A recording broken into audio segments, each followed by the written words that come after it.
In this video, I'm going to show you how to move chart in ThinkorSwim.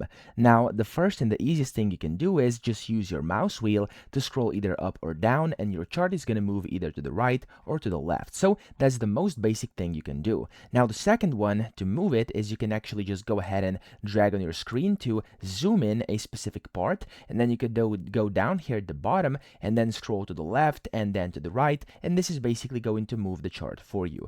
Now, if you do not want to use this, you could also go ahead and use Control and then your mouse wheel, and that way you'll be able to zoom in. However, it may be a bit tricky to actually achieve this, okay? So those are kind of the ways you can do it. However, you can also go to the Drawings tab up top, and then in here, if I go to the Drawings tab, and if I go to Drawing Tools, I can click on this tool, which is the Move tool. I can then move around the chart freely, just like this, as you can see, without me having to be down here and scrolling around. So that's also another way to do it. Now, if you'd like to kind of tighten up the chart, you can also do that by going over here on the right hand side, and then this double arrow is going to show. You can just click and drag down or drag up, and this is going to either stretch or basically kind of tighten the chart for you over here on your screen. So that's the kind of the main part. However, there's also a nice little feature over here, which if you go into settings, you could then go to time axis and you could enable this show chart navigator here. And if I now click on apply and OK, as you can see, if I now zoom out, there's